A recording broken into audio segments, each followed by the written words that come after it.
Karen Thomas, welcome to the Viewfinders Photography Podcast. How are you? Yeah, I'm very good, thank you. Thanks for having me.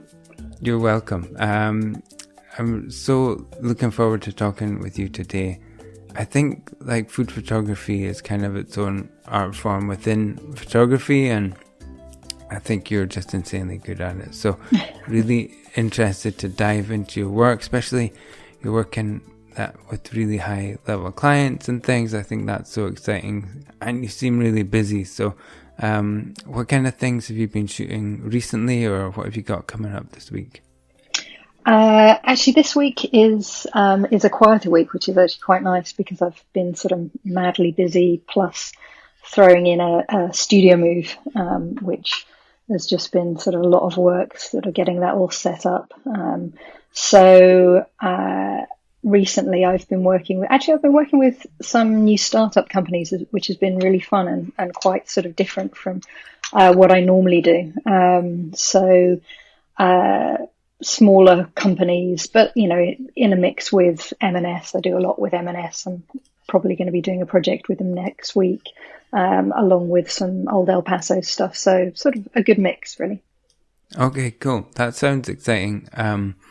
I was definitely wanted to talk with you about your work with M&S, because people in the UK will know M&S food is like such a big part of Christmas here. And I think because you're photographing, or you have at least in the past photographed the Christmas food for M&S, you're kind of setting the whole Christmas tone for the whole nation. So there's no pressure there. That must be super exciting, but we'll get into that later. Okay. I read that your dad had bought you a camera when you were young and taught you about the fundamentals. Can you tell us about the sort of your origins with photography? Yeah, absolutely. My dad's always been a keen amateur photographer.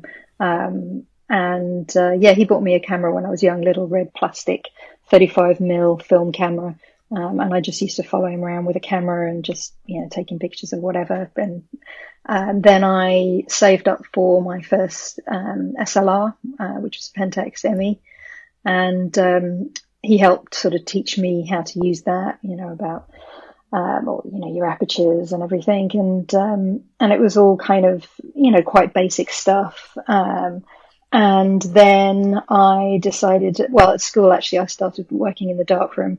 There was just, it wasn't on the course at all. It was just another kid did some stuff in the darkroom. And so I started doing a little bit as well. And he taught me some bits and pieces. And then I went to college, and studied there. And at that point we built a darkroom at home, me and my dad. So then I sort of started to, work with him and sort of teach him some of the stuff that I was learning at university or college at that stage. So it was kind of a really lovely start from him. And then as the years have gone by, we've kind of talked more and more about photography, and I tell him more bits. And, you know, he's more into sort of different cameras and knows a lot about that, whereas I don't really follow much on what cameras. I sort of use my Hasselblad and my Canons, and that's about it. But so we have sort of very geeky conversations, which is really fun. Yeah. I have a daughter. I can imagine your dad must just get so much out of having that shared interest with you. But it's amazing. He got you the camera, but then you ended up teaching him about the darkroom and things like that. Well, he knew sort of some of the basics as well.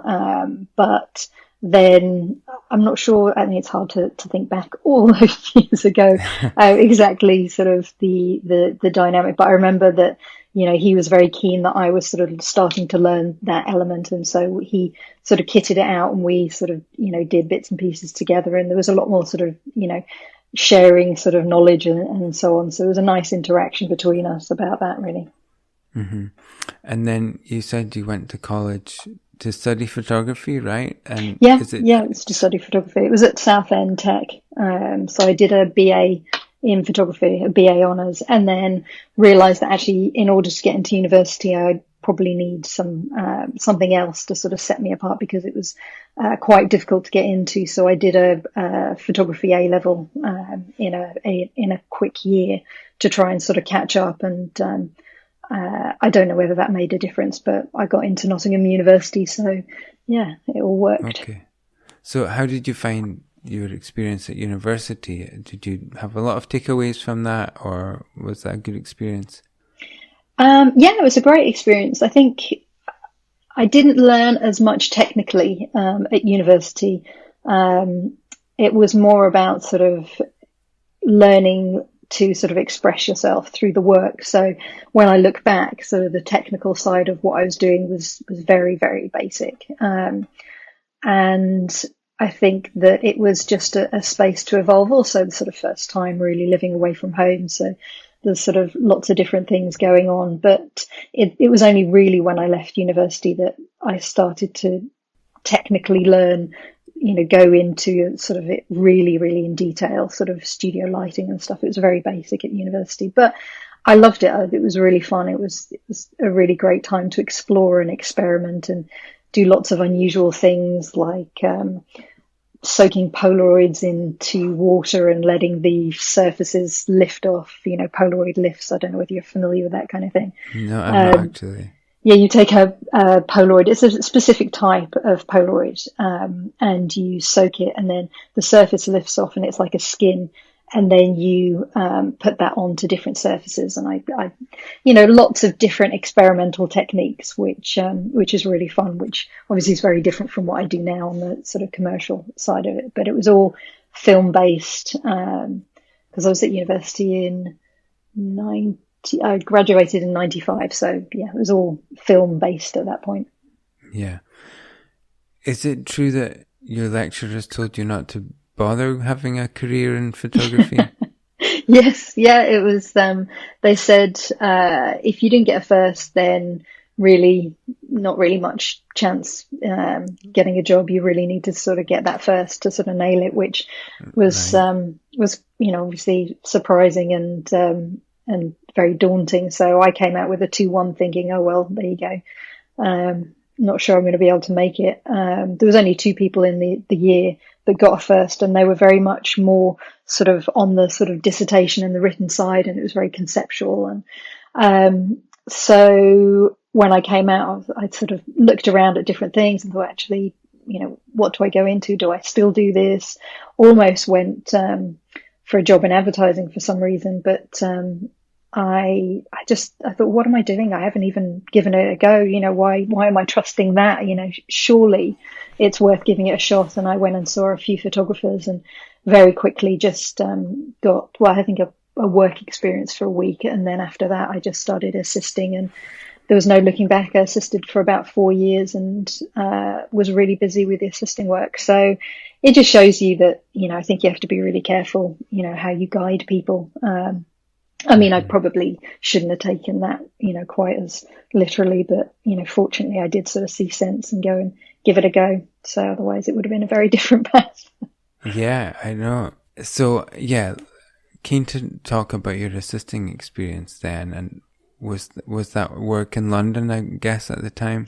Yep. Yeah, I moved to Clapham, and there was a still life photographer in Clapham that sort of took me under his wing, and I did some stuff with him, and then sort of moved in different areas. So I did some car photography, portraits, even sort of a lot of fashion, quite a varied sort of selection. And then I did some food, and actually thought, no, food is sort of really the area that interested me the most. I love to cook, and I love food, so it seemed like more of a natural progression. Even sort of working in car photography, I'm not interested in cars really, other than the one that I drive. And fashion, I respect the fashion industry, but it's just not me. I'm just not really sort of, it's not something that really interests me that much. So to photograph it, you've got to really, really love something to put your everything in it. And I think with sort of finding food, I think that the problem was that at university it was all very conceptual, the stuff that I was doing. So none of it sort of translated through to what I was going to be commercially. I think at the time it was like, well, maybe I do sort of fiction book covers, because they can be a bit more conceptual, but it's just, how does that translate? But with food, it's like, okay, this is something I've not really done before, and I absolutely loved it. So that's when I sort of specialized. I think I did about a year of mixing all the different sort of genres, and then I went into food after a year, and sort of spent 3 years really focusing on food at that point. Okay, as an assistant. Yes, as an assistant. Yeah. Right. Okay. I mean, I went to college here in Aberdeen, and I had a good experience. We tried a lot of things, all on film as well. Brilliant. And then the day I left college was like the day that it tipped to, like, you wouldn't get film anymore. You just had to get a digital camera. But I feel like the real learning, as good of an experience as that was, is in being around photography and the work. So in the assisting years, what did you really learn? Like, what became apparent, or what's consistent through all the different experiences that you had that actually applies to being a really good photographer at that high level?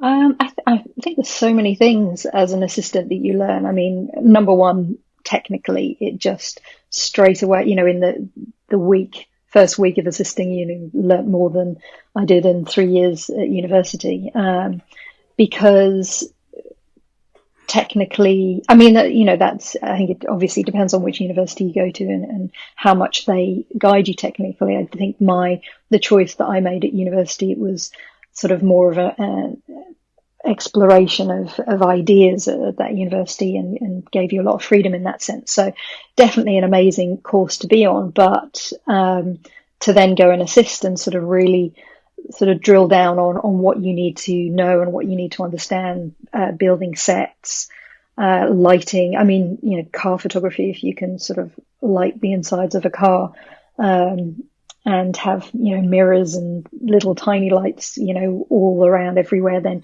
you can scale that to anything.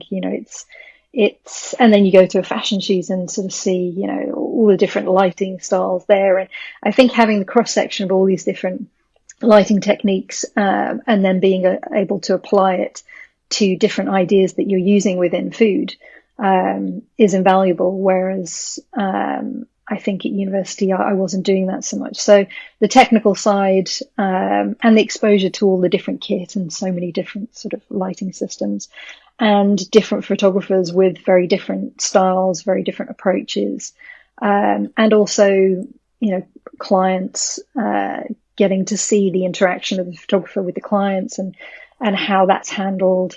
And, even sort of from the financial side of it, how do you invoice, what kind of fees, what things, to invoice for, and how that all works. I mean, it teaches you very quickly, a massive amount. And I think sort of assisting for about 4 years was an amazing experience, because it really gave me a very sort of broad base. I was assisting on editorial shoots to big advertising shoots. And as an assistant, really, that's where I think where you get the majority of your experience, and it will elevate you to give you that good start as a photographer.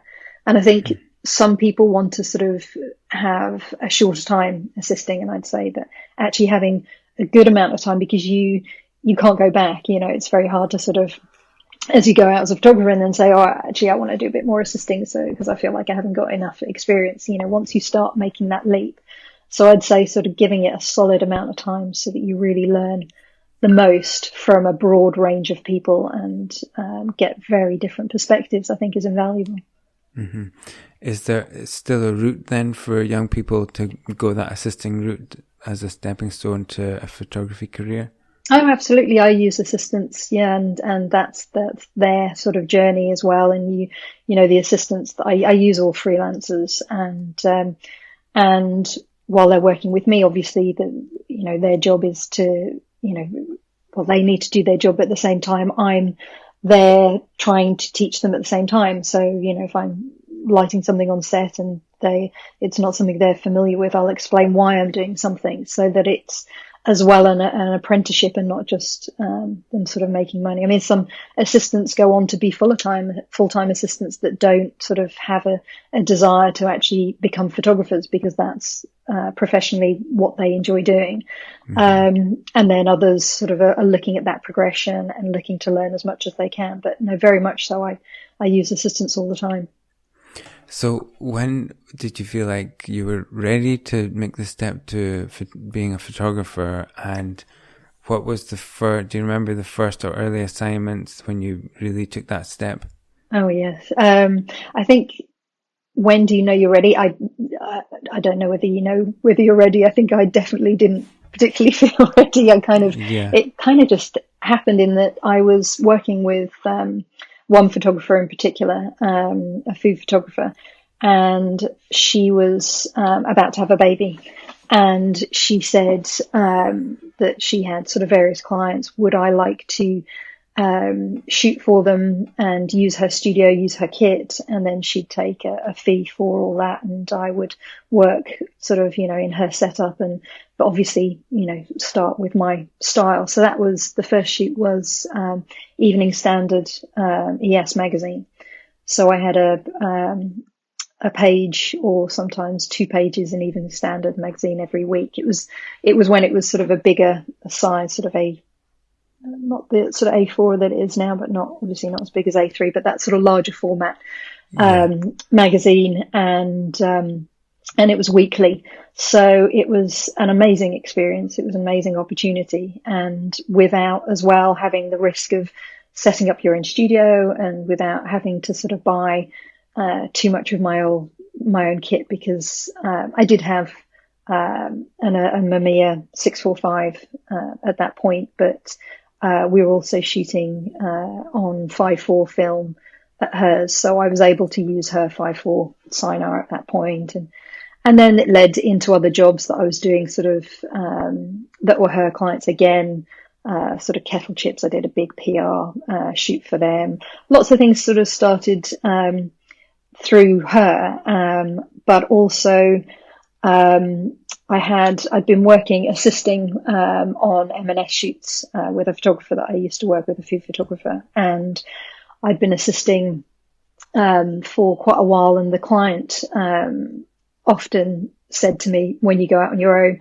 make sure you bring me your portfolio, I want to see, what your work is like and what have you. But because I sort of started working in a different way, and that I hadn't decided, right, I'm going out there, I'm going to get a portfolio together and target people. I sort of went into it through the other photographer that I didn't actually have a portfolio. So this client actually saw my work published and gave me a call and said, why haven't you been to see me? What's going on? And I said, well, I just don't have a portfolio yet. I'm just suddenly working and sort of juggling that. And she said, right, I want to get a portfolio together. I want to see you. Call me, next month. I want to see it. And so I went to see her, and she gave me a tiny shoot. It was just like a half day. It was a packaging shoot of what are they called? They're like the equivalent of Jaffa cakes, but M&S do them. Okay. So I did the sort of packaging on that. It was just a little taster. It went fine, no problems. And then she gave me a whole packaging range, and then another one and another one. And then I started doing their sort of point of sale, and then started doing big window shoots. And it sort of, it escalated pretty quickly. And then because I was doing lots for M&S, other things started coming in.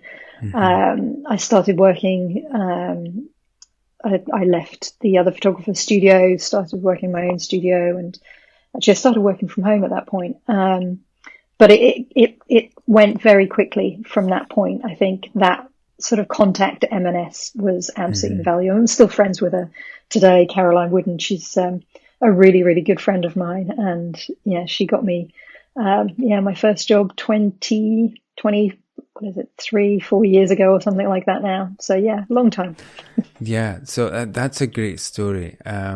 So just to kind of recap. When you say packaging shoot, it's the picture of the Jaffa cake that goes on the outside of the Jaffa cake packet. That's what you mean. Not a pack shoot. Yeah. Not pack shoot photography where you take a shot of the pack and it's just the pack. It's not a pack shot. It's packaging photography. So that's the photography that goes on there. The packs. I thought that. So you've got your combination of skills that you've built from assisting, but also the relationships that you've built, which I think have paid off for you. I think there's a lot in that, in terms of people, if people are wanting to make their way in any line of work, I guess, in the world, those relationships are so important. It's not only your technical skill. You have to have those. You have to be a good person, people don't want to work with someone they don't like and that kind of thing. So, I think that there's just a lot in that story and really good to have that person who believed in you and gave you a go. Yeah, absolutely. I was very lucky. I mean, you say about the sort of personality, I think sort of previously photographers could get away a lot more with being sort of more arrogant or, very tricky. And, there's lots of stories of different things that have gone in studios. But I think it's harder to be like that now because I think there's just a lot of great people around, friendly environments. And I think that, there's less of that sort of, I guess, bad behavior.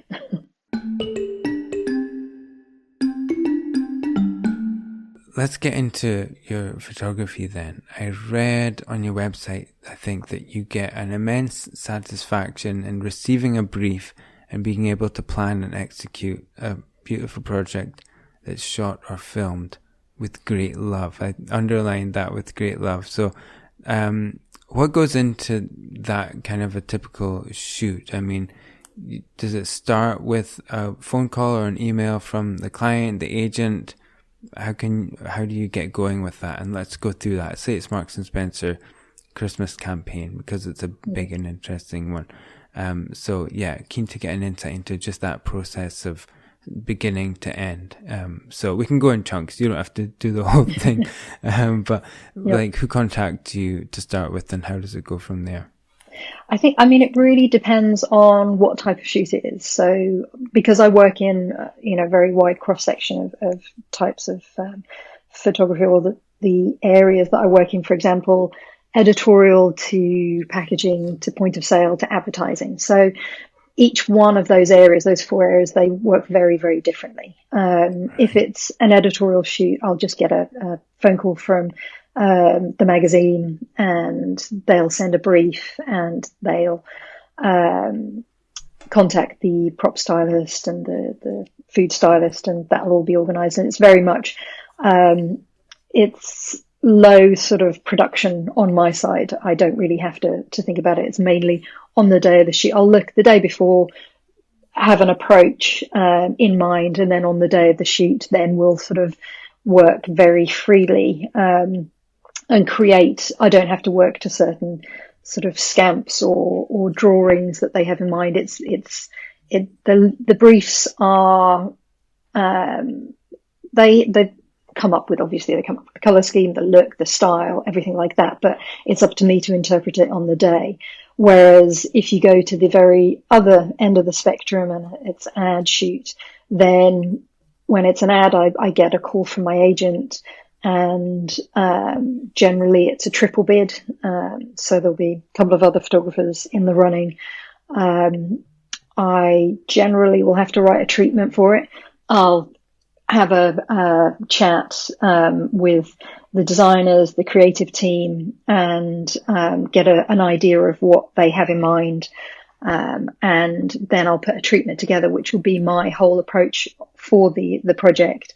And that'll explain to them how I plan to light it, what camera angles I want to use, what I'm trying to say, what my voice is through that, how I can really interpret their brief. So that's a very, very different process, and it's followed by, more meetings. And then once it's nailed down, and, if I've got the shoot myself, then I'll have pre-production meetings, So that's a very, very big process. And then in the middle, you've got sort of packaging and point of sale.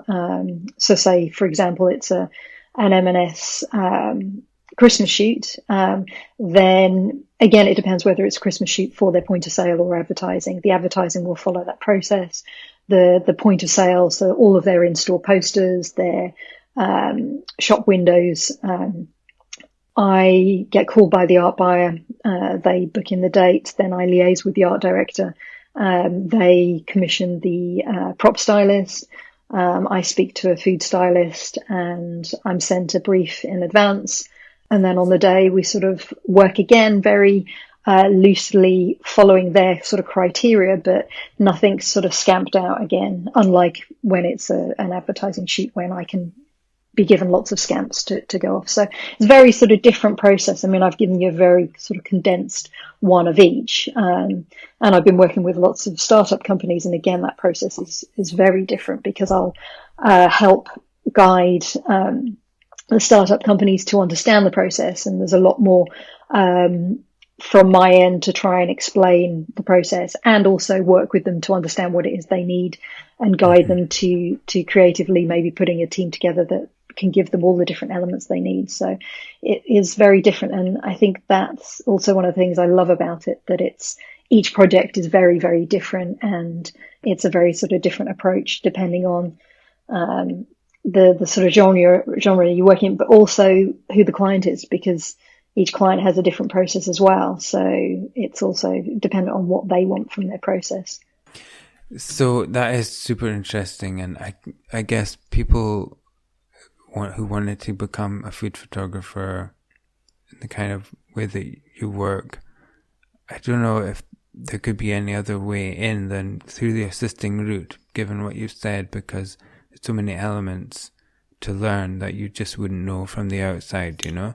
I mean, I think that you could, and I think people do and have. I think that, you could approach magazines directly. I think you don't straight off start going into advertising work. And I think it's the best route is to either work with, as I was saying, startup companies are a good place to start, because then you get a good range of work in your portfolio, and startup companies don't have any preconceived ideas of how things work. So I guess you can sort of form your own sort of approach with them.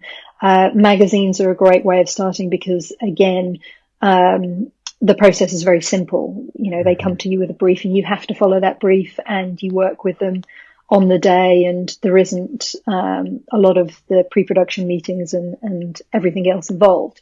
So I think those are the ways in. I would absolutely still say assisting is an amazing way, because I think it's easier to progress later to advertising if you've assisted in advertising. I think if you go straight into working for, and you haven't assisted, if you go straight into working for startup companies and you work with small companies and also magazines, you build up a body of work, but you don't build up the experience of working in advertising. And of course you can obviously cross over. And if your work is, you get to that sort of high standard and you produce work that you could absolutely work in advertising with, not knowing the sort of the ins and outs of it wouldn't necessarily stop you. It would be harder. But at the same time, if you've got the motivation, the drive, and you've got amazing work, then you could absolutely do it. And, you can, I don't know, subvert the system and do it in different ways. Yeah. Absolutely. Okay, so let's say it's the M&S Christmas campaign. There's a lot of food to be shot. And I guess you're doing it in the middle of the year or something. So I want to go on set with you here on that. You have a relationship with them, so do they kind of know what they're going to get for you, or is it like every year they have a different kind of specific look that they want to do for this year's campaign? I think it's reviewed every year as to what their Christmas look is going to be, and there's an overall sort of look at the moment which has been sort of as their sort of base for their style, the sort of beautiful, relaxed, very grey zinc surfaces. And this is the sort of general style of M&S at the moment, which sort of is in their point of sale and their advertising. They then say, I forget now how many years, maybe it was 4 years ago, that there was the very different look, which was called their Adventures In food. And so it was the Adventures In campaign, and that was all the overhead stuff, predominantly on black, but sometimes was on white, and it was all sort of geometrically placed. Everything was symmetrical. And so when they moved from that to this look, that was a whole very different look. Now, when it comes to Christmas, it depends on whether they don't generally, for point of sale, go very, very differently, because I think it still, they like it to stay in the style of the year, but bring in certain elements. So there will be sort of Christmas lights that will feature, and maybe some ribbon element. There was beautiful color coordination of baubles last year that was sort of a kind of teal color and a very bright pink. But again, it was quite subtle. It was in the background, but that was a theme that sort of came out, and that was, I think last year was the first year that happened. So something else might sort of then start to form for this year. But Christmas sort of breaks down into different sections throughout the year. So the advertising generally is later in the year. The point of sale is around this time. Their press packs used to be around March, April time. And then there's the editorial side of things, which as well is a different time of year. So there can be Christmas shoots throughout the year for different types of, for different usages, basically.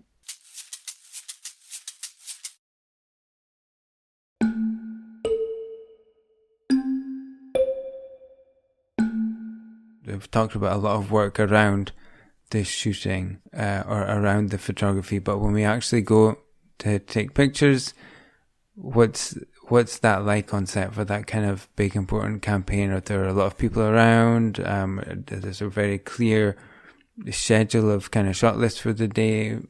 What's your place in all that? How does that go? So there's always a clear outline for the day, just to how sort of structured it is really, again, sort of depends on the shoot. So say it's an editorial, we know how many shots we've got to do.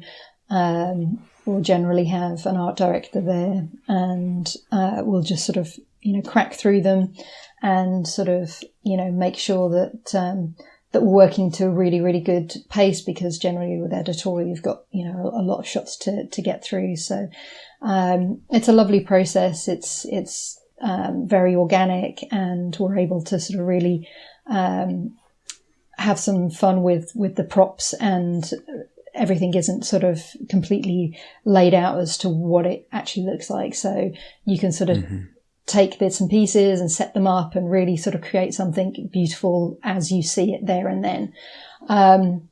With regards to sort of the advertising end, it's more sort of prescribed as to what you're going to do, because you really need to achieve what they want from the ad. So we'll have scamps to look at. We'll talk a lot about how we're going to approach it. We'll have lots of pre-production meetings to discuss the lighting and make sure my interpretation is what they want to do. And I think the process is a lot longer, whereas I think with editorial it's a lot looser. So I love working in both ways. They're both very, very different, but I love the sort of different approaches, because one's you are more involved for a longer period of time. So you really sort of are invested in that very specific style. And the other one with editorial is you sort of on that day are acting very sort of quickly to achieve sort of different styles. So there's a sort of very sort of organic process that's lovely. So both ways are very different. And with editorial, there's a lot less people there. With advertising, you have a lot more people to work with. So you've got various different creatives, you've got account handlers, there's just a lot of people there that you can work with. And I love working with all different kinds of people. So it's like a very fun set, because you're sort of got lots of different people that you're interacting with. So they're very, very different field, but that's what I love about what I do, is that, you know, one day I can be on a big ad set with loads and loads of people, and the next there can be just, you know, 4 of us in the studio, you know, working in a very different way. So again, it's that diversity that I think, you know, works really well for me. Yeah, that's interesting to me. I'm pretty much just a low act, so having 4 people would be a big deal to me.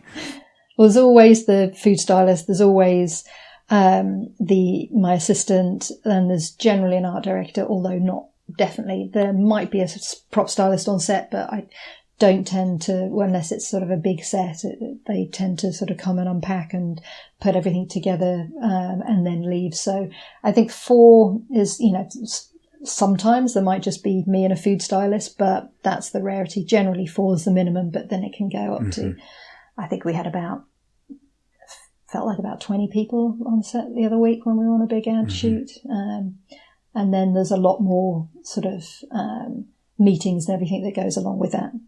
Yeah. And so, okay, so you're there at the camera, obviously. You've got your assistant available to do the lighting, or is there a digital tech as well on the computer? Or again, it depends on whether it's advertising to editorial. If it's editorial, I am generally I'm on set. I'm very hands-on on set. I do my own lighting. Someone, you know, might say we need to move this light around, and they'll be on set sort of assisting me on that. But sometimes it's just me on set, and I'll be moving lights around, and I'm very hands-on. And there'll be my assistant will be retouching, so they'll be sort of on the retouch computer, but then they'll get up and come and assist me to move some lights and then go back to retouching. Whereas if it's on an ad shoot, then there'll be someone doing retouching, plus there'll be a couple of people on set with me, one sort of moving around lights, one sort of acting as sort of general runner. So again, it depends on the sort of complexity of the set and whether it's ads as opposed to editorials, to how many team members. But I don't tend to, I know the photographers that have digiops that will shoot it, and, you know, they'll be sort of more overseeing it, whereas it's rare that someone's behind my camera. I'm generally behind the camera.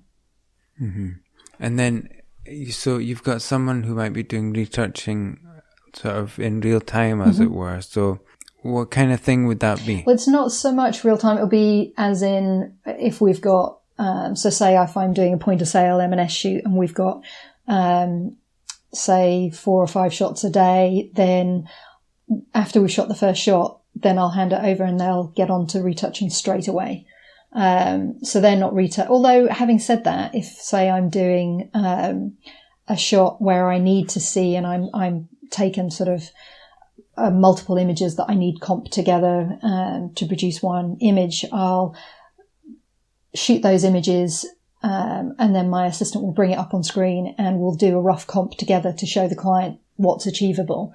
You know, even often I'll just jump on the computer myself and, you know, just brush in a load of different layers. Say if it's like, for example, a splash shot, I'll shoot that in multiple layers. So there'll be a pouring shot where we'll do just the pour. Then there'll be the actual splash itself, which can be composed of, you know, anything between 1 and 4, 5, 6 exposures. There could be droplets that we add in.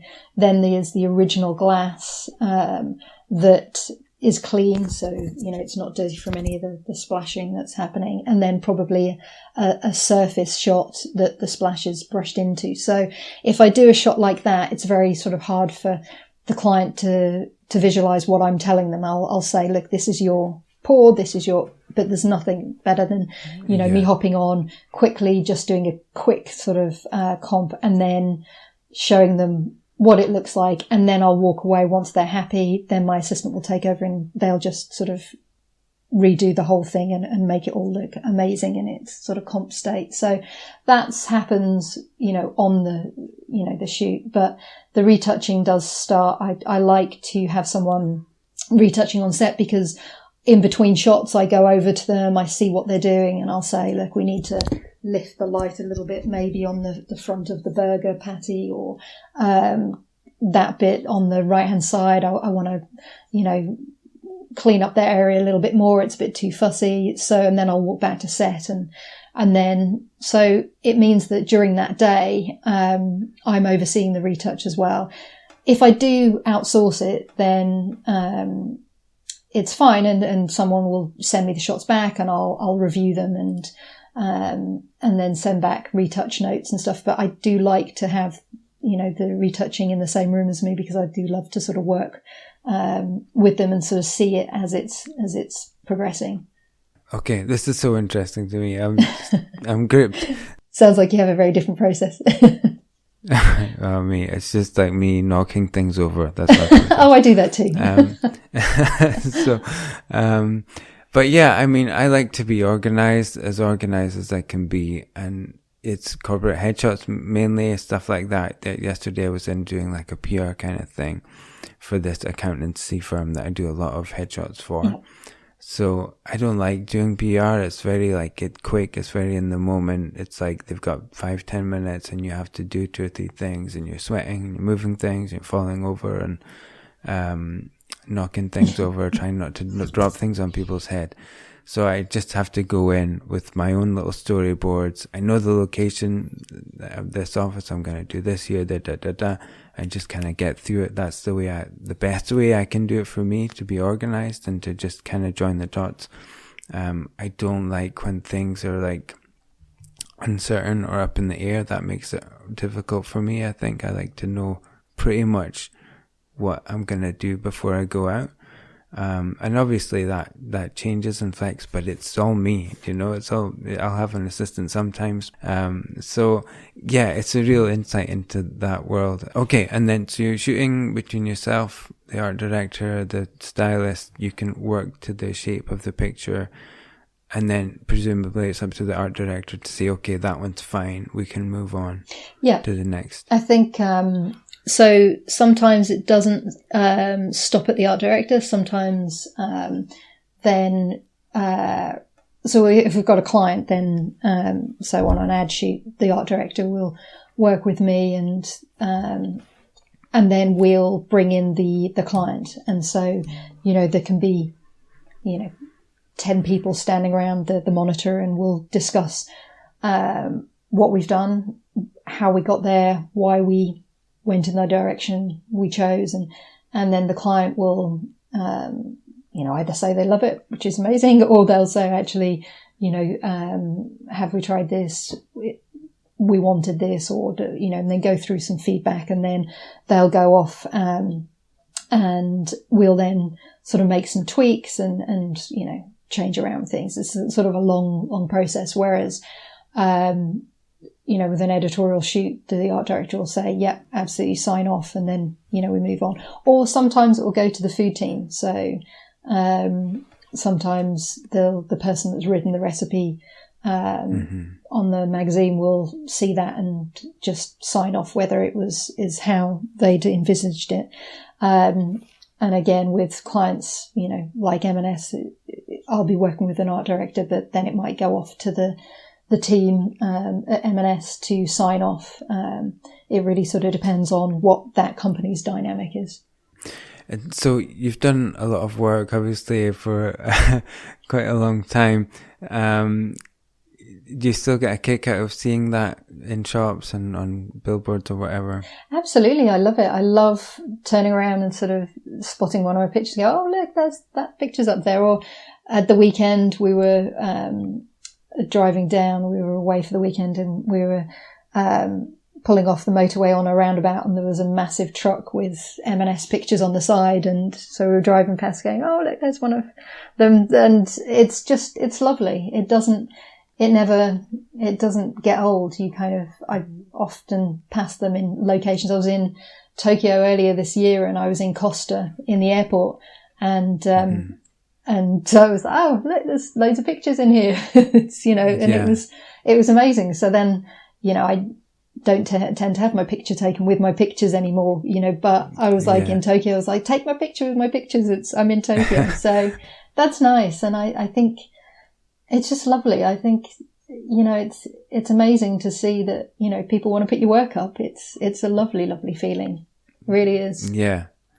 Do you want to tell the person sitting next to you in Costa that that's your picture, or like, they would have no idea that the photographer was sitting there? Oh God, no. Oh no. I'd get far too embarrassed. In fact, if I'm out with my mum, like, you know, if we've been to, you know, Costa's a good one, or M&S, if we're in there and there's my pictures, you know, up behind the person that's serving. And if I make the mistake of saying to my mum when we're in the queue, oh, look, there's some of mine, then when we get to the counter, she'll then say, my daughter took these, and and then I just want to, you know, sort of melt away. I'm not good at that side. So if it's just me, then absolutely no, I don't mention it. I've got a picture I did for this local coffee wholesaler, maybe 10 years ago. And they supply coffee to a lot of independent coffee shops around. So there's a sign that goes outside the coffee shop saying the coffee is from Caper Coffee. So there's a coffee cup with beans dropping into it, and there's some beans around, just like any coffee picture with, you know, a cup and beans. And so that's like around the whole town. And my daughter, anytime we go past, she's like, Daddy, that's your picture, but she's telling everybody else, you know. Oh, that's lovely. It's sweet, yeah. That is lovely. I think that it's lovely. I think if someone else says it, I think it feels easier than you sort of going, oh, there's my picture. It just sounds a little bit odd. I mean, people, you know, even when my mum says it, the person sometimes just looks up and looks a bit blank. It's like, yeah, okay, whatever.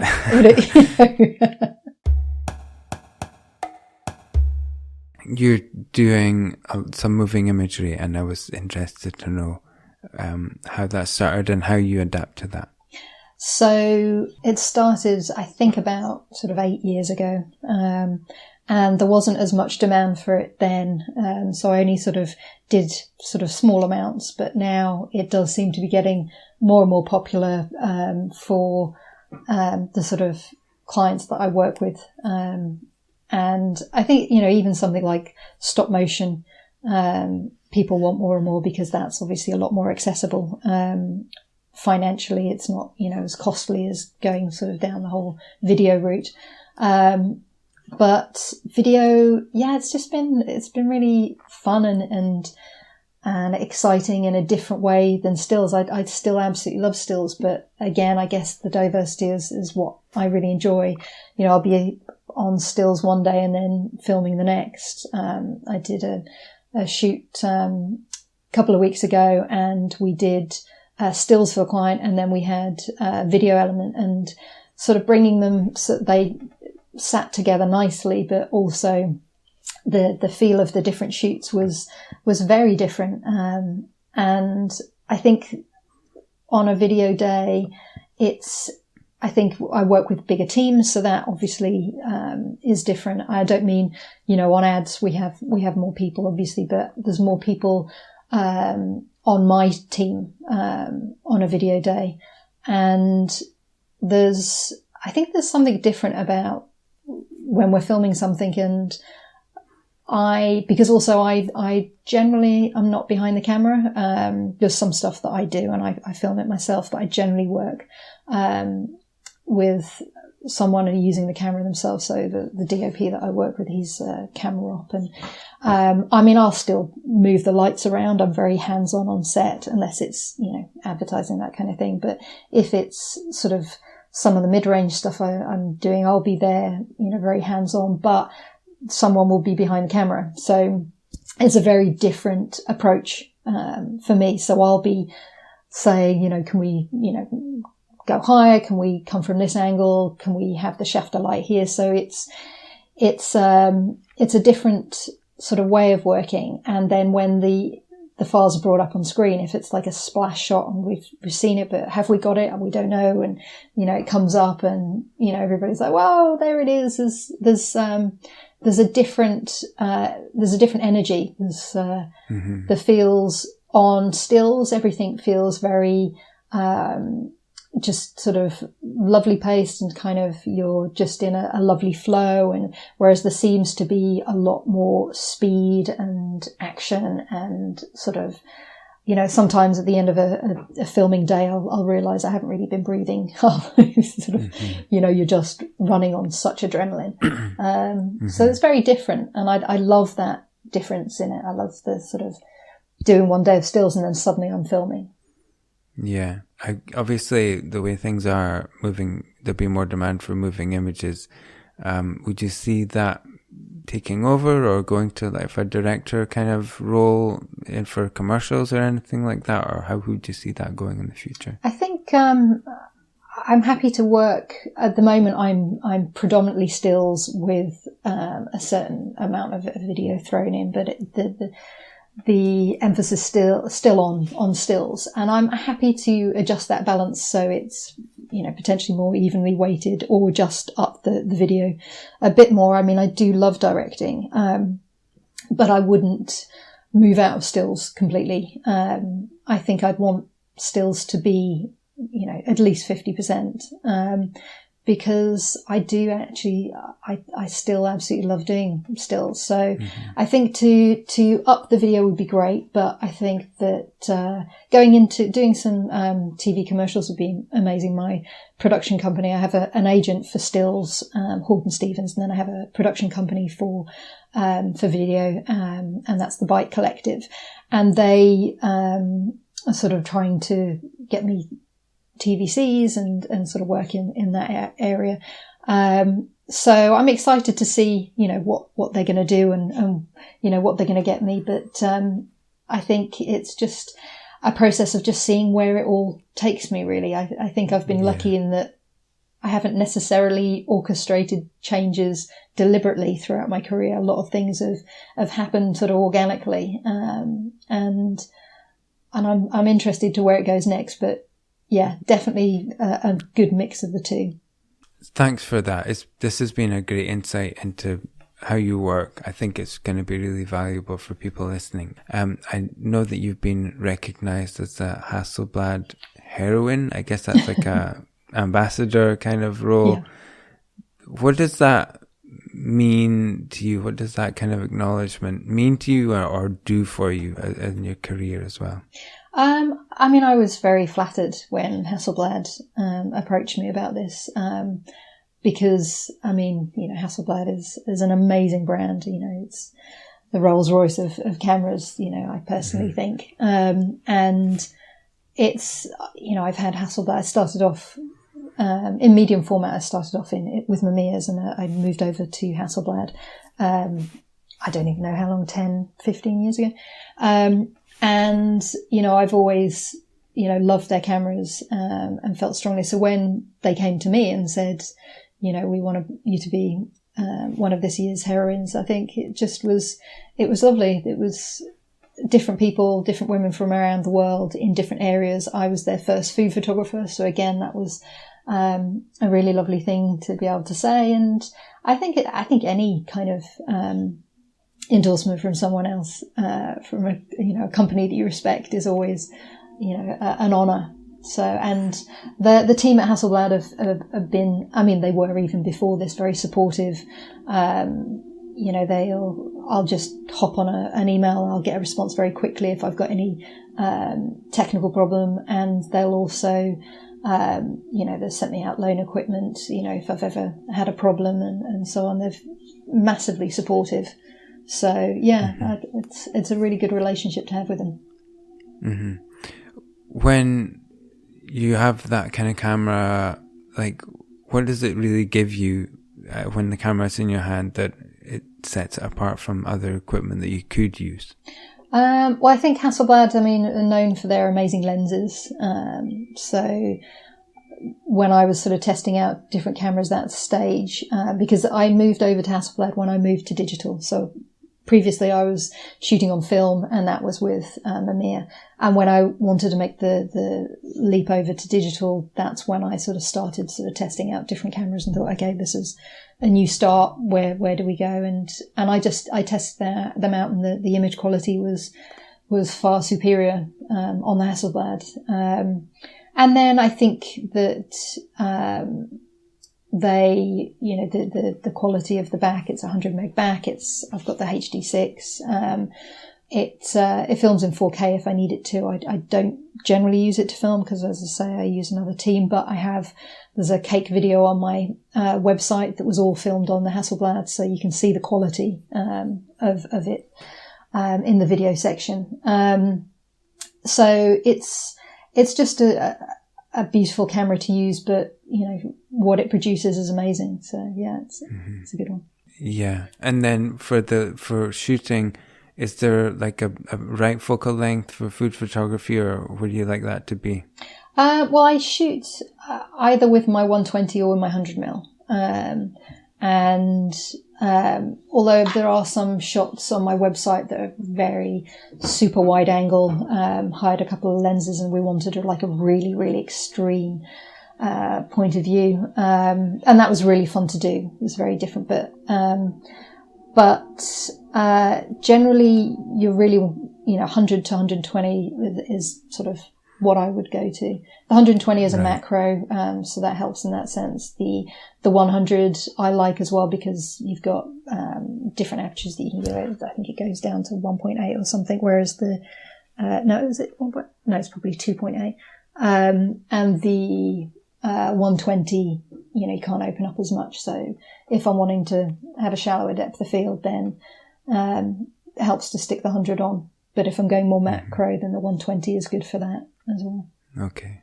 And then you shoot straight into the computer, presumably. Yeah. Is it Capture One or? No, Hasselblad has its own software, so it's called Focus with a PH. So I shoot tethered to an ISO, and yeah, it's all done within Focus, and I do as much as I can within Focus. It's a very sophisticated piece of software. There's a lot that you can do within it, and then once I'm happy with everything that I've set, then I'll process it out to a TIFF, and then that's when the retouching happens at that stage. But I'll try, I'll try and make sure that the file that I process out is, it's had as much work to it at that stage rather than sort of, less corruptions to a processed file. Super interesting. Congratulations on that acknowledgement from Hasselblad. Thank That's you. like obviously that is significant, and yeah, you deserve that. So Thank well you. done. That's very kind of you.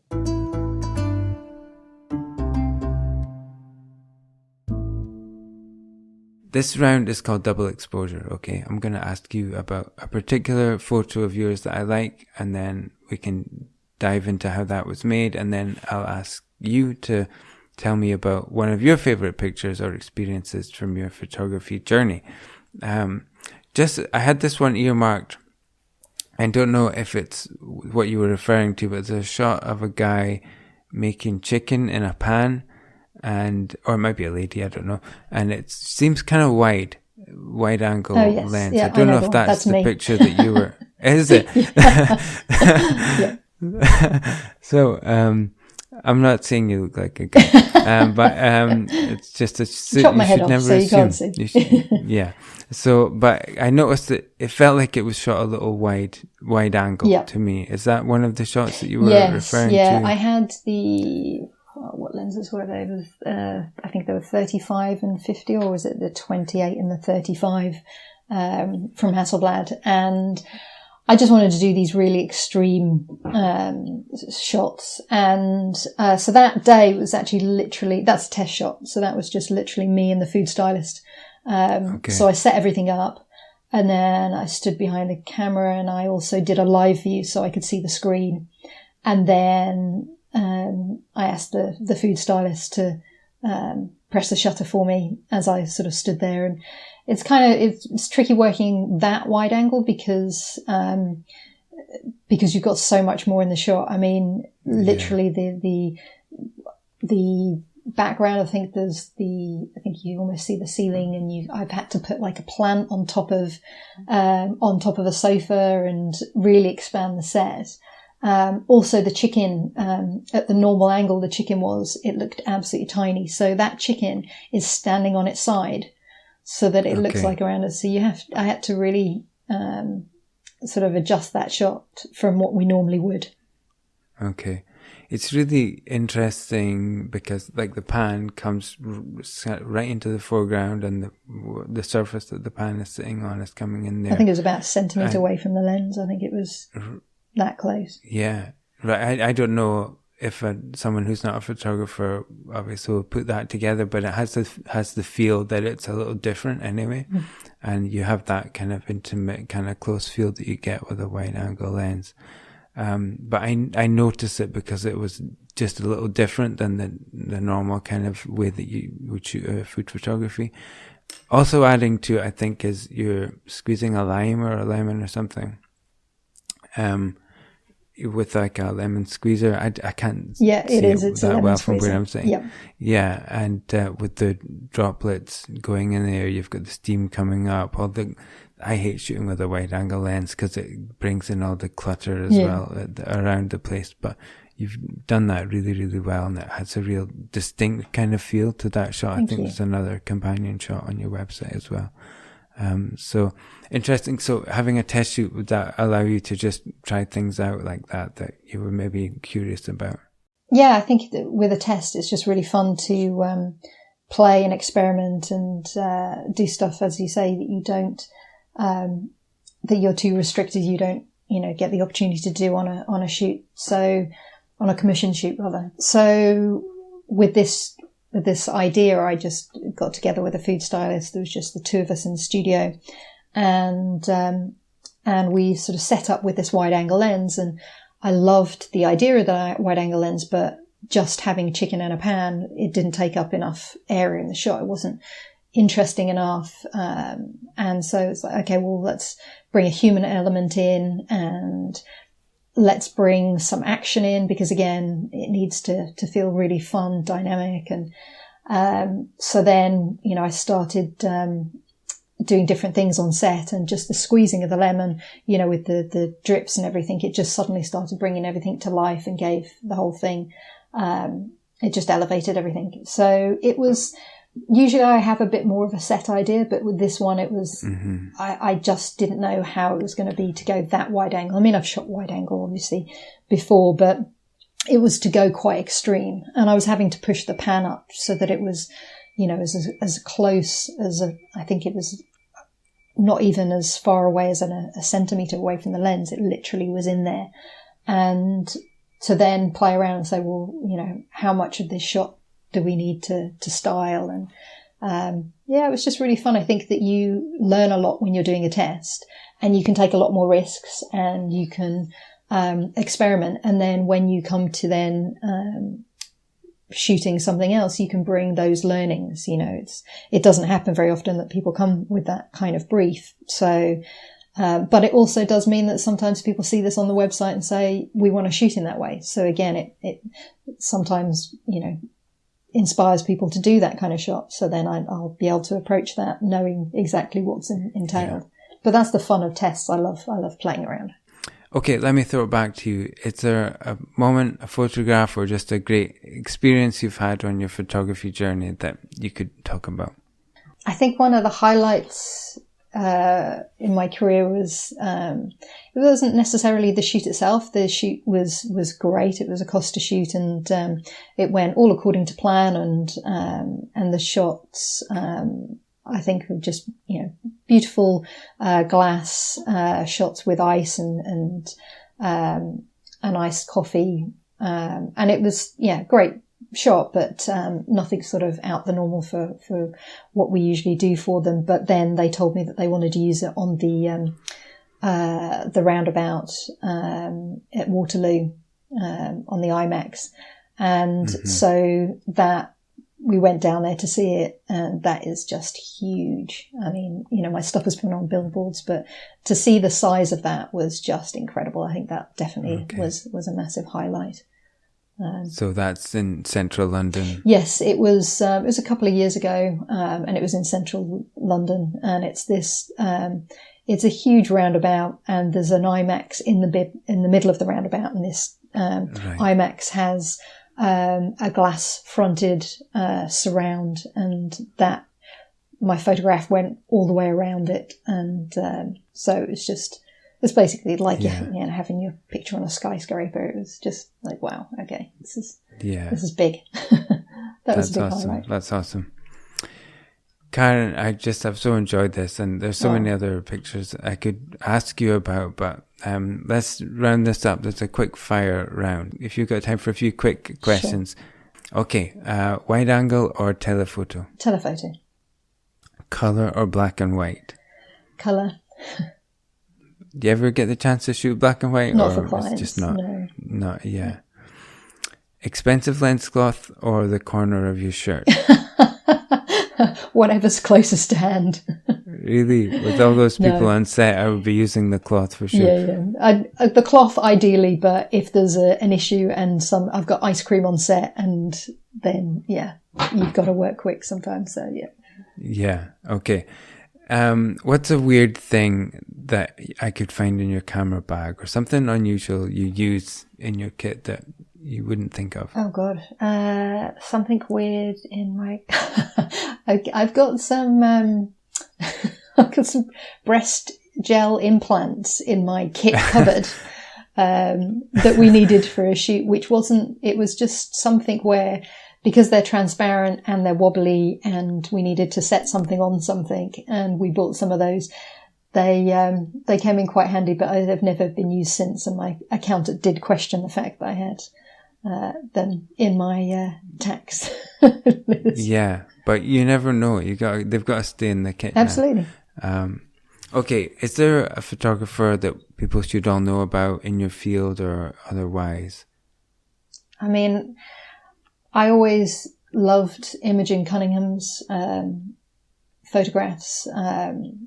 I've always found her photographs absolutely beautiful and mesmerizing rather. And the qualities when I was first starting out, I kind of just really, really looked up to admired her, and she was just incredible. Yeah. So is that a food photographer as well? No, just mainly flowers, but it was the lighting. I think I was, when you're younger and things really sort of impress on you at that sort of earlier stage. Mm-hmm. And I remember that being just something that I just remember looking at them. I think it was the first one I saw when I was in a gallery, and I just was it took my breath away, the lighting, and it stayed with me. And so that always, when I think it has such an emotional, feeling that that it inspires in me, that I think I've always carried that with me. Yeah, and then visually, would you tie that to your own work? Would you say, or is it more like? Definitely, I think it's especially in the beginning stages when I used to do sort of a lot more still life and very sort of moody still life. But I'd say, I think you speak to certain art directors and they'll say that that's the way I sort of go towards sort of moodier photography, is where I naturally go to. So I think, it's that depth, and also the contrast, the dark shadows, and it sort of really pops, but it's very atmospheric. So I'd definitely say that it's still something that I think, not necessarily think about when I'm shooting, but about her work, it's there. Yeah. Yeah. Okay, I'll put a link in the show notes for that. Okay. What's your go-to emoji? Laughing? Maybe. I don't know. Cool, okay. That's a good one. Yeah, okay. Last question. When do you feel at peace with the universe? Oh, when I'm sitting on the sofa with next to my wife and my cat on my lap, and I'm just relaxing, I think. Yeah, good. I do a lot of meditation, but, if I didn't mention them, I'd probably be more in trouble. Good. Okay. Thanks, Karen. I'm a fan, and that's very kind. I know food photography, it could look like you just put food down and take a photograph, but we know it's not. We know it's so technical, but there's the aesthetic as well. There's a lot going on, and to manage all that and hold it in your brain and make it happen in the camera, I think it's a great job. So really, really appreciate you. Thanks so much. Thank you very much. It's been really, really lovely chatting with you. Oh, and we had so many technical problems on this episode. Hopefully people will never know because it will be edited so well. Just between me and you.